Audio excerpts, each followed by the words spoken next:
Answer বাহিনীর কর্মকাণ্ড দেখে আমি অবাক। আমি আসলেই অবাক। তারা কি চাচ্ছে, তাদের উদ্দেশ্যটা কি? বাংলাদেশে আজকে এই বন্যা পরিস্থিতিতে মানুষ যেখানে হাহাকার করতেছে, যেখানে মানুষ খাবার পাচ্ছে না, তাদের চিকিৎসা পাচ্ছে না, তাদেরকে রেস্কিউ করার মতো টিম নাই, দেশের নতুন সরকার পরিবর্তন হওয়ার কারণে দেশে একটা অরাজকতা সৃষ্টি হয়ে আছে। এটা বর্তমান যে নতুন সরকার, তারা এটা সামাল দিতেই মোটামুটিভাবে একটু হিমশিম খাচ্ছে। সেখানে আপনাদের এই দাবিটা এখন কেন উত্থাপন করতে হবে? আমাকে একটু বুঝান, এই দাবিটা এখন কেন উত্থাপন করতে হবে? আপনাদের কি আর সময় নাই? এতদিন কোথায় ছিলেন? এতদিন তো একটা শব্দও করেন নাই, এখন আসছেন আপনারা অধিকার আদায়ের জন্য। আমি আপনাদের অধিকার আদায়ের বিপক্ষ নই, কিন্তু সময়টা তো আপনাদের বুঝতে হবে। এখন বাংলাদেশের অবস্থা ভালো না। এখন আমাদের উচিত সরকারকে সহযোগিতা করা, আমাদের উচিত সরকারের পাশে দাঁড়ানো। সেই অবস্থায় আপনারা পাশে তো দাঁড়াচ্ছেনই না। এই সমস্যাগুলো যাতে বাধাগ্রস্ত হয় সেই জন্য আপনারা বিভিন্ন কর্মসূচি দিচ্ছেন। আপনাদের কর্মসূচিগুলো একটু পরে দেন না, কিছুদিন পরে দেন। সরকার একটু বসুক, দেশের স্থিতিশীলতা আগে ফিরিয়ে আনুক, তারপর আপনাদের দাবি দাওয়া উত্থাপন করেন। আপনাদের এখন কি করা উচিত?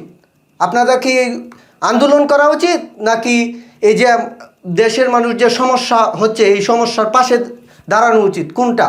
আপনাদের কি এখন সচিবালয় ঘেরাও করার কথা, নাকি বন্যার্তদের মানুষের পাশে যায় দাঁড়ানোর কথা? আপনারা চাচ্ছেনটা কি? আপনাদের আসলে উদ্দেশ্য কি? আপনাদের পিছনে কে আছে? কারা এই কলকাঠি নাড়ছে দেশকে অস্থিতিশীল করার জন্য?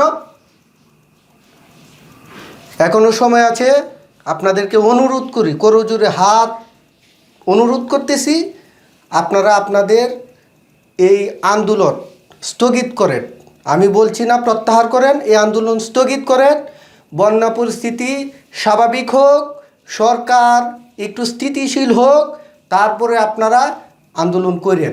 গণতান্ত্রিক দেশে অবশ্যই আপনারা আন্দোলন করবেন। এবং এই দেশটা দ্বিতীয়বারের মতো স্বাধীন হয়েছে, গণতন্ত্র পুনরুদ্ধার করা হয়েছে মূলত আপনাদের বাক স্বাধীনতার জন্য, আপনাদের মুখ চেপে ধরার জন্য না। আশা করি আপনারা আপনাদের এই অনর কর্মসূচি অবস্থান থেকে আপনারা অবশ্যই ফিরে আসবেন। আর যদি আপনাদের এই বোধোদয় না হয়, আজকে রাত্রে যে পরিস্থিতি দেখলাম, জনগণ কিন্তু আপনাদেরকে প্রতিহত করবে। তখন আবার বললেন না যে আমরা অধিকার আদায় চাইতে গিয়ে আমরা নিষ্পেষিত হয়েছি, এটা বললেন না। আপনাদের কাছে উদাত্ত আহ্বান, একজন নাগরিক হিসাবে আমি উদাত্ত আহ্বান করতেছি, আপনারা আপনাদের অবস্থান থেকে সরে আসুন, মানুষের পাশে দাঁড়ান, পরিস্থিতি স্বাভাবিক হোক, তারপরে আপনারা মাঠে নামবেন।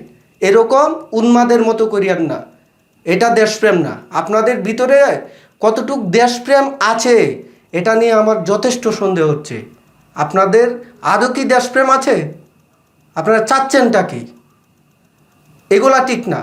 আপনাদের মিনিমাম বিবেকবোধ থাকা দরকার। এই সরকারকে বিপদে ফেলানোর জন্য কত মহল দাঁড়িয়ে আছে, সেই জায়গায় আপনারা একজন সুশৃঙ্খল বাহিনী, আপনাদের দেশের প্রতি অনেক অবদান আছে।